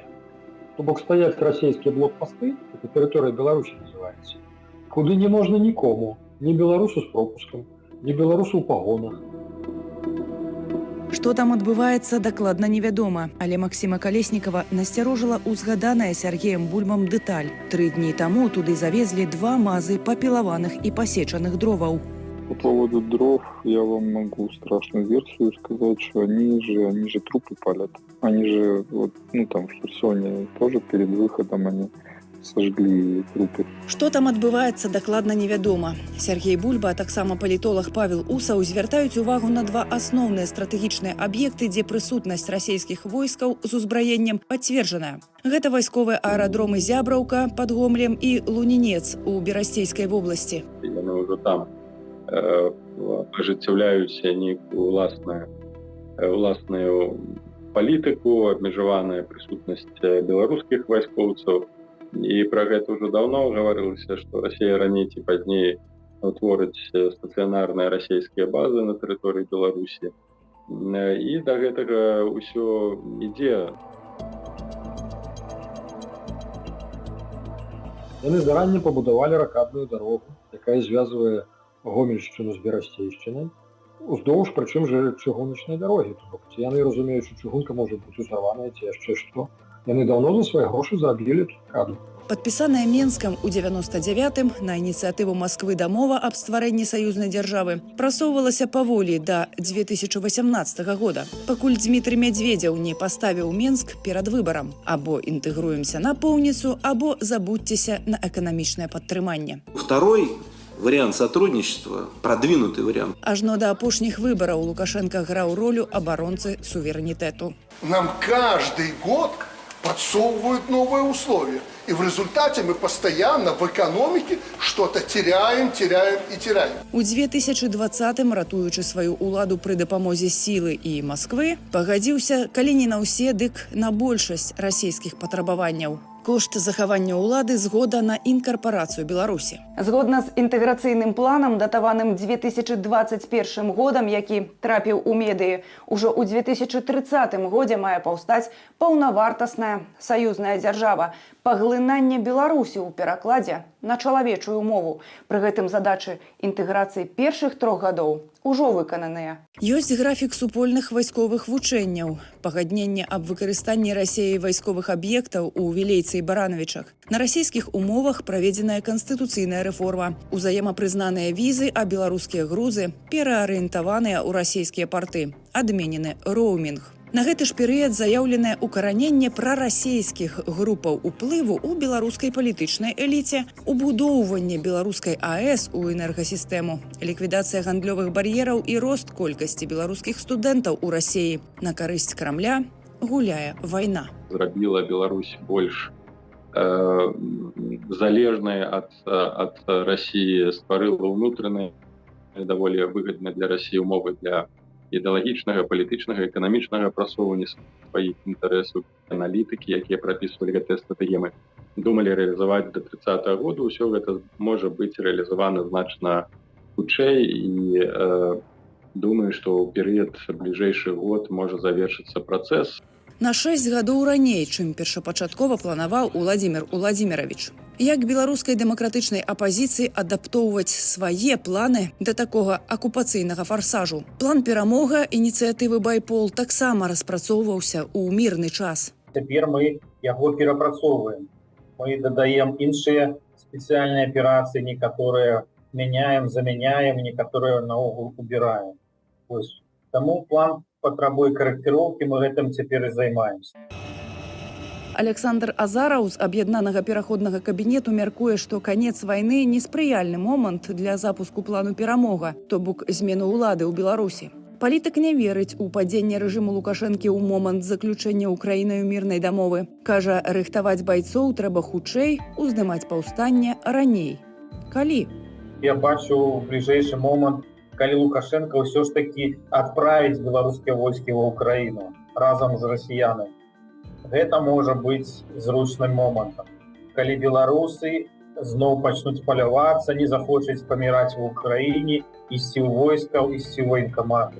Інакш бачаць сітуацыю ў палку Каліноўскага, які ў баях трымае змаганне за незалежнасць Украіны. Прадстаўнік беларускіх ваяроў падкрэсліў, што дапамога Украіне з боку НАТО набліжае разгром расейцаў. Еще под питанием, як закончится война и в каком месте закончится война. Россия будет занята проблемами Паўночного Кавказу, Татарстана, Башкортостана, Чукотки, Сахалина и гэтак далей своих регионов, им будет просто не до Беларуси. Вадзім Кабанчук распавёў, якое пытанне яму задаюць найчасцей. Часто задают питание, а вот закончится война, а после что нам думать по Беларуси? Так вот, война закончится в моменте деоккупации Беларуси.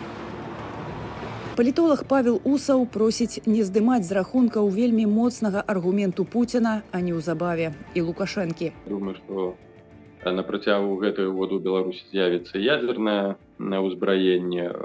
Расія выйшла з дамовы пра стратэгічнае ўзбраенне, якая абмяжоўвае распаўсюджванне ядзерных узбраенняў. Такім чынам робіцца як ніколі сур'ёзным пытанне, якое ўжо год вісіць у паветры. Ці можа прыбегчы да яе выкарыстання галоўнакамандуючы расійскім войскам, а потым і ўжо не галоўнакамандуючы войскам беларускім. Юлія Цельпук, Белсат. І ўвага, гаспадарства, каментар з апошніх хвілінаў кіраўнік Байпол Александр Азараў патлумачыў выбухі на аэрапорце ў Мачулішчах. Паводле ягонай інфармацыі быў пашкоджаны расійскі самалёт радыёлакацыйнай выведкі далёкага дзеяння А-50. Кошт такой машыны пачынаецца, увага, ад 300 мільёнаў долараў. Як палітык заявіў выданню «Наша Ніва», да дыверсіі датычныя беларускія партызаны. На дадзены момант на 100% вядома няшмат. Мясцовыя пацвярджаюць, што чулі выбухі. На месца выехаў следчы камітэт і ўзброеныя людзі.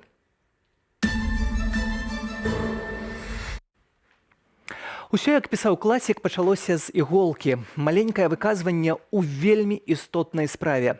За абарону беларускай мовы выказаўся гэтак званы дэпутат лукашэнкаўскай палаткі Ігар Марзалюк. Дыскусія адбывалася ў дзень роднай мовы.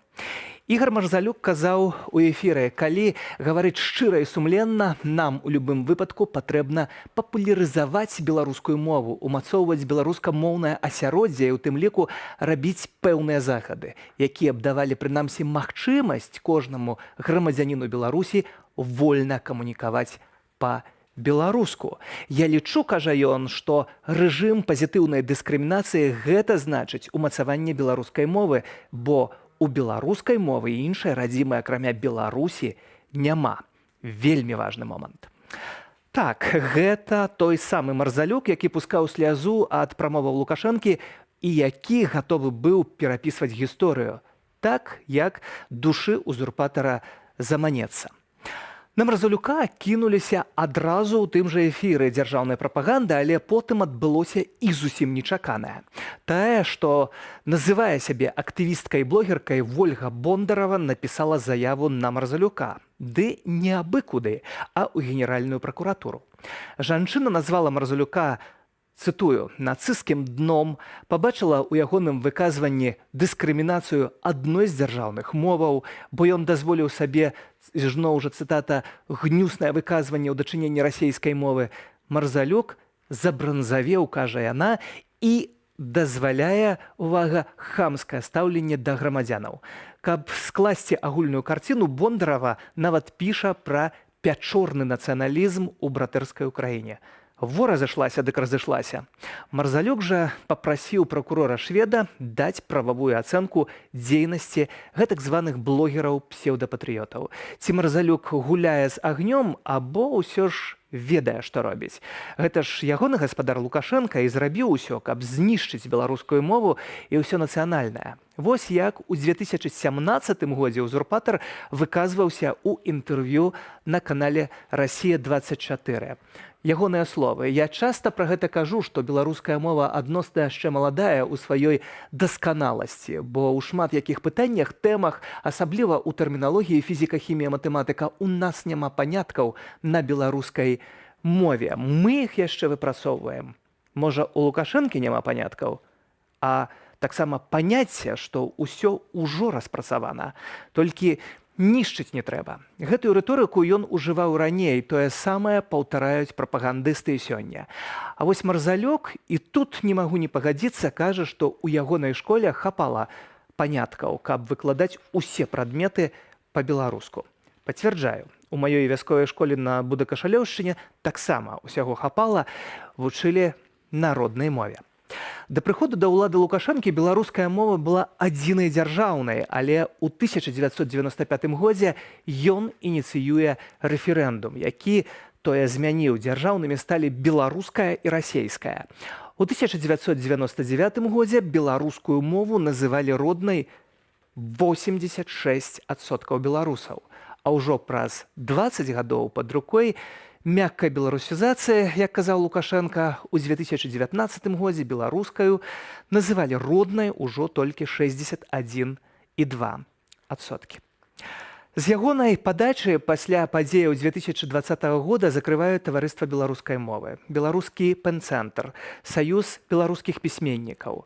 А яшчэ цікава паглядзець на колькасць школаў, якія навучаюць па-беларуску. У 1994 годзе на момант прыходу Лукашэнкі да ўлады гэта 75% дзяцей пайшлі ў класы з беларускай мовай навучання. Потым будзе сталае скарачэнне. І ўжо ў 2021 годзе добра, калі такіх дзяцей будзе 10,2%. У вышэйшых навучальных установах вучыліся па-беларуску менш за 1% студэнтаў. І што ж гэта раптам? Марзалюк так абураецца. Хіба да гэтай пары яму ўсё пасавала? Ці прыдворнаму блазну далі заданне нагадаць пра расейскаму атачэнню ўзурпатара, што яны не зусім у Расеі? Няўжо адчуваецца хуткі крах крамлёўскага гыбульніка, як яго называла Валерія Навадворская? То трэба на ўсялякі выпадак шляхі адыходу падрыхтаваць. Глядзіце, каб Лукашенка не зрабіўся яшчэ самым беларускім з усіх беларускіх, калі пачнуць адрываць тыя самыя сінелыя пальцы ад фатэля. Толькі вось паводле звестак пенцэнтру можна канстатаваць паслядоўнае страчванне пазіцыяў беларускай моваю у адукацыі, бібліятэках, прэсе, кнігавыдавецтве, медыях. Да ўсяго гэтага стасуюцца штодзённыя выпадкі дыскрымінацыі і пераследу за мову, камунікацыі тых, хто размаўляе па-беларуску. Іх затрымліваюць, не прымаюць на працу, абражаюць, збіваюць. Выпадкаў так шмат, што нам не хопіць часу ў праграме, каб пералічыць усе. Цяпер сярод іх і Марзалюк, ці гэта толькі гульня вужакі з жабай. Згадваюцца радкі Навума Гальпяровіча. Мне сніўся сон.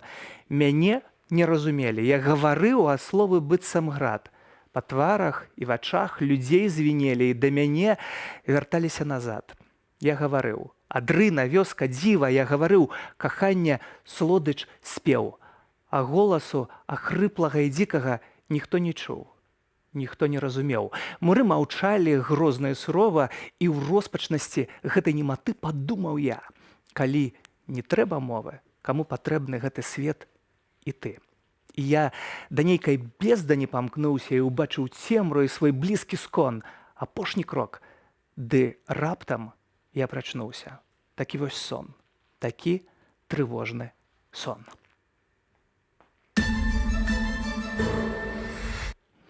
Беларускія палітыкі і беларуская палітычная сцэна. Хто яны і на што маюць уплыў? Ёсць тыя, хто грэецца каля ўлады, а таксама тыя, хто з гэтай уладай змагаецца. Што праўда, і тут усё неаднародна. Дзе мы найчасцей назіраем за іх дзейнасцю? Хіба ў сацыяльных сетках. А таму палітыкі актыўна адваёўваюць гэтую прастору. Ці паспяхова? І што можна пабачыць у сацыяльных сетках беларускіх палітыкаў? Марыля Дакуцька. Не все любят, умеют быть на виду, общаться с прессой, выходить на трибуны. Используйте тогда новые технологии, социальные сети и так далее. Пасля такой парады чыноўнікі арганізавана кінуліся асвойваць сацыяльныя сеткі Інстаграм ды Тэлеграм. І быццам бы няма ў гэтым нічога незвычайнага. Маўляў, на захадзе могуць, дык і мы на сучасныя выклікі адкажам сучаснымі развязаннямі. Гэта не было мэтанакіраванай стратэгіі. Але вось зараз, калі мы бачым, што 20-й год чынавенства, зразумела, што яны страцілі вось той уплыў менавіта праз соцсеткі, яны спрабуюць зараз гэта дагнаць, да? Набраць як больш вагі медыйнай, як і шэраговыя чыноўнікі, так і дэпутаты. Гэтак актыўна вядзе свой інстаграм беларускі парламентарый Олег Гайдукевіч. У ім ён фіксуе ўсе свае актыўнасці. Яго можна пабачыць на сустрэчах і нарадах, паседжаннях і праўладных пікетах пад амбасадамі, у спартовай зале і на выходных з сям'ёй ці на жалезным кані. Я получил категорию А. И первое, что сделал, купил мотоцикл Минск. Наш белорусский производитель. Увесь свой контент ён будуе на дзяржаўнай замове, напрыклад, усе беглыя злачынцы, а калектыўны захад дык увогуле настроены на знішчэнне нашай краіны. Давят со всех сторон. И что, получается у них? Нет.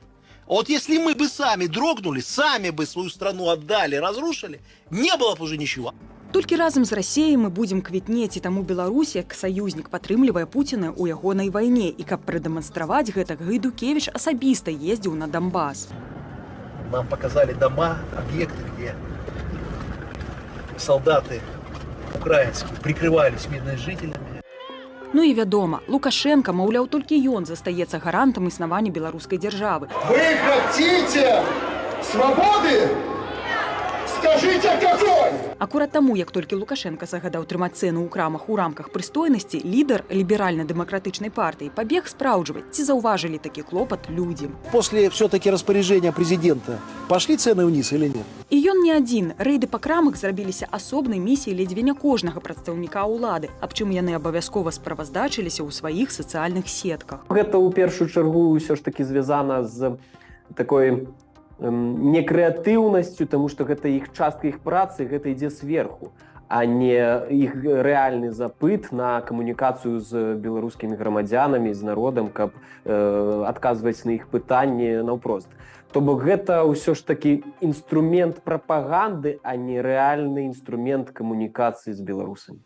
Відаць, з гэтай жа прычыны між сацыяльнымі сеткамі чыноўнікаў так цяжка знайсці пару адрозненняў. І хоць Лукашенко патрабаваў адысці ад фармату дошак гонару ў камунікацыі з людзьмі, ды стаць больш адкрытымі да праблемаў народу, выйсці за рамкі сухога, стрыманага стылю раённых газетаў ім так і не ўдалося. Але гэта зусім не значыць, што іхні кантэнт нікім не спажываецца. Вядома, у іх ёсць свая аўдыторыя, вядома, у іх ёсць свае мэты і свае цікаўнасці, гэта цалкам нармальна, тому што проста так жыць 2 гады, разумеючы, што ёсць рэпрэсіі і так трэба, і нічога не казаць, ніякага свайго меркавання на гэты конт, гэта крыху дзіўна, і гэта проста нездарова. Таму у нармалізацыі такога аўтарытарнага рэжыму гэта таксама нармальна, што з'яўляюцца лідары думак, нейкія новыя меркаванні, якія з'яўляюцца онлайн, у сетках. Вось толькі пра самастойнасць чынавенства ў інтэрнэт-прасторы казаць складана, бо найчасцей яны робяць кальку з паказальнай актыўнасці самого Лукашэнкі, кшталту сустрэчы з работнікамі палёў, удзелу ў рэспубліканскіх святах ды акцыях. І як бы то не хацелася пабачыць беларускага чыноўніка па-за пінжачным фарматам, наўрад ці такое цяпер магчыма. Должен быть человек в политике, но тут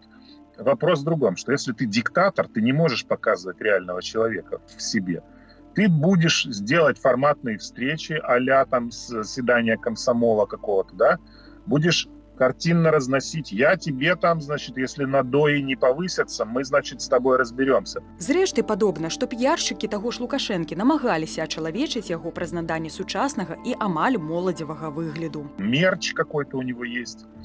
Какие-то батькины булки, там эти соревнования, какие-то чушь с рубкой, колкой дров среди журналистов. То есть вроде как что-то современное, но это на него не натягивается. Не нужно на Брежнева натягивать хипстерские какие-то худи, правильно?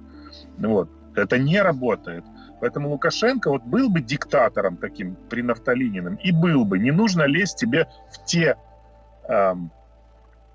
как бы направления, в которых ты не органичен. Актыўнымі карыстальнікамі сацыяльных сетак зрабіліся і прадстаўнікі дэмакратычных сілаў. Калі паглядзець на інстаграм той жа Святланы Ціханаўскай, ён поўны справаздачаў з паездак і сустрэчаў, зваротаў да людзей. Паводле якасці і падачы відавочна, над стварэннем гэтага кантэнту працуе цэлая каманда. У якасці платформаў для камунікацый ды распаўсюду інфармацыі аб зробленай працы сацыяльныя сеткі выкарыстоўваюць і іншыя чальцы офісу і аб'яднанага пераходнага кабінету. У іх выпадку кожны сыходзіць са свайго густу і прыярытэтаў. І не гледзячы быццам бы на падабенства фарматаў, якімі карыстаюцца афіцыйныя чыноўнікі, усё ж існуе розніца. Адзіная сувязь з беларусам унутры краіны гэта праз сеткі, і таму атрымліваецца, што, канешне, важна, як гэта выглядае, але больш важна, што там паведамляецца. Важна, каб дэмакратычныя сілы ўсё ж такі распавядалі, куды яны з'ездзілі, што яны зрабілі, таму што калі гэта не будзе адбывацца, адзіная крытыка, якую мы будзем чуць, гэта тое, што дэмакратычныя сілы не распавядаюць, што яны робяць. Зразумела, што цяпер хапае ахвочых пакпіць з дзейнасцю офісу Ціханаўскага ў цэлым, гэтак і з яе асобы. Спробы прапагандыстаў рэжыму Лукашэнкі да ягоных хаўруснікаў не здзіўляюць. А где Света? Где Света? Она там. Где? Она свалилась. Где Света? Вот. Вот. А вот Света, видите, смотрите. Света. Вот Света. А почему мячик? Знаете, почему мячик? Она ничего не решает. Але звыклымі зрабіліся і закіды іншых апазіцыйных беларускаму рэжыму палітыкаў, якія цяпер пачалі вяртацца ў публічную прастору. Значит, не павяртаецца на Беларусь, не стане прэзідэнтам. Я яшчэ 2 гады назад сказаў, што першае, што будзе зроблена, это следства па ёй, а канкрэтна яна будзе сядзець у турме. Больш за тое, у тэлеграм-канале Зянона Пазняка, дзе акумулюецца інфармацыя і пра ягонай сустрэчы, урыўкі з інтэрв'ю ды заявы, можна сустрэць і здзекліва-калажныя фарматы ў дачыненні тых, каго ён лічыць сваімі палітычнымі канкурентамі. Акурат такое больш характэрна для праўладных каналаў, але выкарыстанне брудных прыёмаў для іміджавага знішчэння апанентаў у палітыцы справа звыклая. Конечно, это свойственная нам черта, и я вам скажу больше, нашлись люди у нас здесь, которые, например, критиковали Зеленского за то, что он в Конгресс пришел вот в этой милитари своей форме, да, а не галстук должен там был, по их мнению, надеть. Или что первая леди села как-то не так, даже потом флешмоб был запущен. Штосьці падобнае беларусы маглі назіраць пасля навагодняга звароту Святланы Ціханаўскай, калі ў сацыяльных сетках больш увагі надалі кошту кубка, чымся зместу прамовы. Мы нацыя, якая заўсёды абірае заставацца людзьмі. І ніхто не прымусіць нас забыцца, хто мы ёсць. З гэтай жа нагоды нарадзіўся флешмоб, дзе актывісты, лідары думак і блогеры фатаграфаваліся з такім жа кубкам, а медыі рабілі падборкі не горшых варыянтаў. Может, это как-то обидно для Светланы Тихановской прозвучит. Ну, то есть правительство в изгнании, в экзиле, да, оно людьми, которые в стране находятся, не всегда хорошо воспринимается. Мол, мы здесь каждый день можем поехать туда, на Окрестино, да, или еще куда-то, а вы там, вам хорошо в теплых Европах рассуждать, какой-то контент создавать. Это всегда так бывает. Як яшчэ адзін з варыянтаў іміджавага знішчэння, наш суразмоўца прыводзіць прыклад выкарыстання бот-фермаў, якія на замову пачынаюць закідваць каментарамі і абразамі выбраную для гейту асобу. Марля Дакуцька, Белсат. Год толькі набірае тэмпу, а дзяржава ўжо шукае сродкаў і сутыкаецца з праблемамі. Эканамічнае пытанне са смакам іроніі ўжо цяпер у атмасферы Александра Кнаровіча.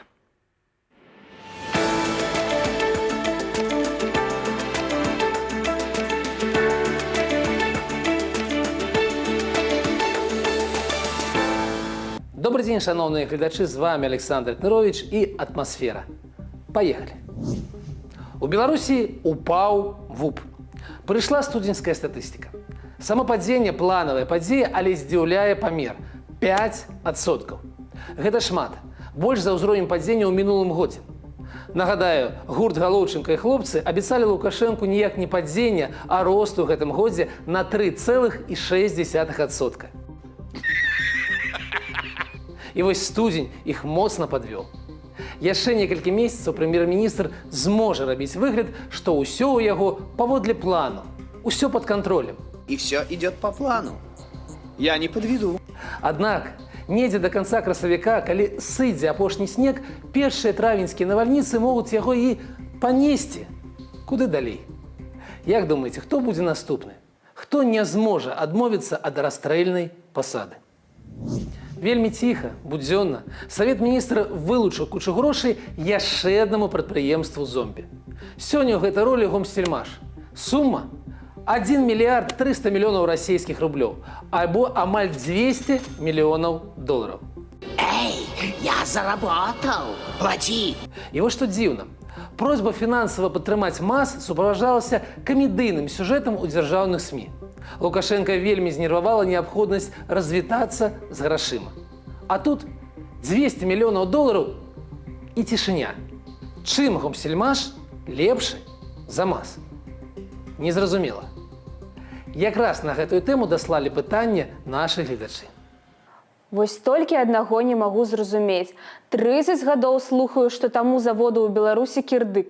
Там усё дрэнна, тут абвалілася. Але тады як гэтая эканоміка столькі гадоў жыве? Быццам бы беларусы не галодныя, апранутыя ходзяць. Александр, калі ласка, растлумач, чаму так? Так, заводы сапраўды дрэнна, неэфектыўна, аднак працуюць. Але, па-першае, яны губляюць рынкі. Пра гэта мы ўжо не раз казалі. Напрыклад, МАЗ вылецеў з топ-5 у Расіі. Па-другое, яны ўвесь час скарачаюць персанал. Біўшына ў 1,5 разу за апошнія 10 гадоў. І на іншых заводах тая ж сітуацыя. Па-трэцяе, яны, як вампіры, пастаянна смокчуць грошы з бюджэту. І сумы мільярдныя штогод. Ніводны дзяржаўны завод ні ў адным сектары не вярнуў ніводнай капейкі дзяржаўных, гэта значыць народных, грошай. Толькі ядуць. Гэта значыць, мы забіраем грошы ў адносна здаровых і аддаем хворым. Это пахвальна. Праз гэта ўзровень развіцця эканомікі ў Беларусі ў 3 разы ніжэйшы, чымся, напрыклад, у Вугоршыне. Чым за гэта плацяць беларусы? Узроўнем жыцця. Гаворка пра голад і адсутнасць штаноў не ідзецца. Не ўся эканоміка хварэе. У Нацыянальным банку у нас дасюль працуюць прафесіяналы. Але розніца паміж узроўнем жыцця ў Беларусі і Польшы сёння ў 2,5 разы. Вот как. Падрабязна пра гэта ў асноўным выданні «Атмасферы» на YouTube-канале Белсат Ньюс. Курс долара замацаваўся ў Беларусі на адзнацы 2 рублі 80 копеек. Еўра – 3 рублі. Гэта горш за планы Савету міністраў і Нацыянальнага банку. Што ж адбылося? Нечто ужасное произошло. Як у Беларусі, так і ў Расіі стала менш валюты. Імпорт аднаўляецца, толькі цяпер ён даражэйшы праз санкцыі. Экспорт жа устойліва падае. У Расіі праз адмову захаду набываць нафту і газ. У Беларусі таксама праз санкцыі, але яшчэ і праз паслабленне расійскага рубля. Таму чакаць умацавання беларускай валюты не даводзіцца. Камітэт дзяржаўнага кантролю наехаў на лідскае піва. Вот это прикол! Гэта сапраўды эфектыўнае прадпрыемства належыць фінскаму канцэрну «Олей». Яно было адным з тых аб'ектаў, які забаранілі прадаваць, занеслі ў спіс замарожаных. Сума прэтэнзіяў дзяржаўнага кантролю амаль 36 мільёнаў беларускіх рублёў. Гэта палова аперацыйнага прыбытку кампаніі за мінулы год. Лідскае піва спрабуе аспрэчыць гэтае рашэнне КДК ў эканамічным судзе. Удачи вам. Хацелася б пажадаць кампаніі поспехаў, але шансаў на адмену рашэння вельмі і вельмі мала. Імем рэвалюцыі будуць раскулачваць. Такая сёння атмасфера. З вами был Александр Кнырович. Побачимся праз тыдзень.